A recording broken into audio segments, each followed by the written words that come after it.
स्वामी समर्थ. शिवपुराणामध्ये भगवान शिवानी सांगितलेले सर्व समस्यावरील तोडगे आज आपण ह्या व्हिडिओमध्ये बघणार आहोत. तर चला व्हिडिओला सुरुवात करूया. आकरोईचा गुलाबी फूल. कधी खूप कठीण परिस्थितीमध्ये तुम्ही फसला असाल, तुम्हाला खूप भीती वाटत असेल, खूप वाईट होणार आहे किंवा तुम्हाला असं वाटत असेल तुमचा डावा डोळा फडफडतोय, काहीतरी गडबड होणार आहे, तेव्हा जे रुईचा गुलाबी फूल असतात ते महादेवाच्या मंदिरामध्ये जाऊन अशोक सुंदरीला स्पर्श करून शिवलिंगावर व्हावे. आपली कितीही वाईट परिस्थिती असेल तर त्यातून मार्ग निघतो. ज्यांचा विवाह होत नसेल किंवा पत्रिकेमध्ये मंगळ असेल त्यांनी भौम प्रदोष करावा.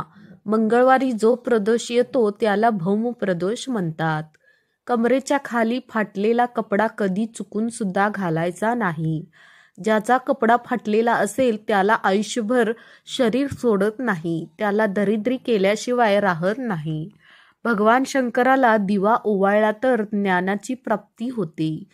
भगवान शंकराला विड्याचे एक पान वाहिले तर भोग संपत्ती प्राप्त होतो. एक बिल्वपत्राचे झाड लावले तर 1 कोटी शिवमंदिर बांधण्याचा पुण्य मिळतं. त्या बिल्वपत्राच्या झाडाला एक प्रदक्षिणा घातली तर विश्वासातील जेवढे तीर्थक्षेत्र आहेत तेवढ्या तीर्थक्षेत्राचे दर्शन घडते. ज्या व्यक्तीला थायरॉइड असेल त्या व्यक्तीने 5 द्वादशीला भगवान शंकराची मुलगी अशोक सुंदरीपाशी मधाने ओम लिहावा व नंतर पितळेच्या पात्रातून महादेवाचा जलाभिषेक करावा. जलधारेखाली एक पात्र ठेवावे व ते तीर्थ घ्यावे. द्वादशीच्या दिवशी दुपारी 12 वाजता ज्या लोकांना थायरॉइड आहे त्या लोकांनी ग्रहण केलेले आहे त्यांना थायरॉइडमध्ये फरक पडतो.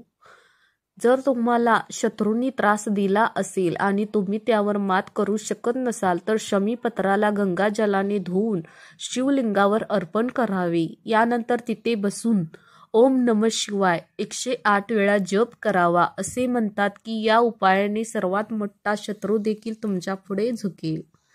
कुटुंबामध्ये कोणत्याही प्रकारची समस्या असेल तर सोमप्रदोषचा हा उपाय विशेष मानला जातो. या अंतर्गत संध्याकाळी शिवमंदिरात जाऊन देशी तुपाचा दिवा लावा आणि तेलाचा दिवा. देशी तुपाच्या दिव्यांना कापसाच्या उभ्या वाती आणि तेलाच्या दिव्यांना लांब वाती असाव्यात. प्रत्येक प्रदोषाला हा उपाय करा, त्यामुळे घरामध्ये शांतता कायम राहील. ज्यांची तब्येत खराब आहे त्यांनी भगवान शिवाचा हा खास उपाय करावा. यासाठी प्रदोषाच्या दिवशी संध्याकाळी शिव मंदिरात जाऊन देवाला सुके खोबरे अर्पण करावे. यानंतर तुमच्या उत्तम आरोग्यासाठी भोलेनाथाची प्रार्थना करावी. असे मानले जाते की हा उपाय केल्यास व्यक्तीचे आरोग्य सुधारते. अनेकांच्या कौटुंबिक जीवनामध्ये अडचणी येतात. अशा लोकांनी दह्यामध्ये मध मिसळून ते सोमप्रदोषात व्रताला भगवान भोलेनाथांना अर्पण करावे. असे केल्याने घरातील संकटे संपतात आणि कौटुंबिक जीवनामध्ये शांती आणि प्रेम येते असे मानले जाते. जर आपण प्रदोष करत नसाल तर शिवलिंगच्या जिथून पाणी खाली पडते त्या ठिकाणी भगवान भोले बाबांचे चरण असतात. त्या ठिकाणी समोरून पाणी पडते तिथे आपला तळहात थोडा वेळ लावावा आणि भगवान भोले बाबांच्या पंचाक्षरी मंत्र किंवा मग श्री शिवाय नमस्तुभ्यम किंवा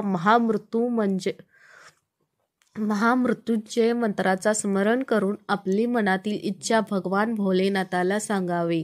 आपली इच्छा लवकरात लवकर पूर्ण होते. जो व्यक्ती खूप आजारी राहत असेल, खूप परेशान झालेला असेल तर त्या व्यक्तीने शिवलिंगावर अर्पण करावे. ते बोर आपल्यावरून उतरवून शिवरात्रीच्या दिवशी दुपारी 12 वाजता शिवलिंगावर अर्पण करावे. आपला रोग 3 महिन्यामध्ये समाप्त होईल.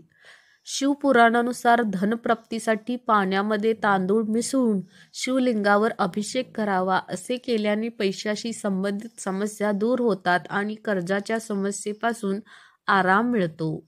पाण्यामध्ये काळे तीळ मिसळून शिवलिंगाचा अभिषेक केल्याने सर्व पापे नष्ट होतात आणि जीवनातील सर्व संकटे दूर होतात. यामुळे अशुभही कमी होऊन शुभता प्राप्त होते आणि सर्व प्रकारचे सुख प्राप्त होते.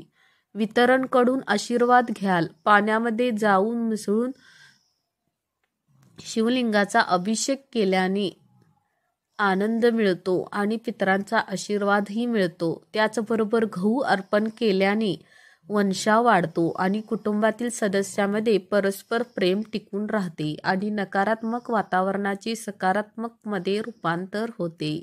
लग्न करायचे असेल तर करा हा उपाय. शिवपुराणानुसार लग्न करू इच्छिणाऱ्या लोकांसाठी शिवपुराणमध्ये उपाय सांगितलेला आहे.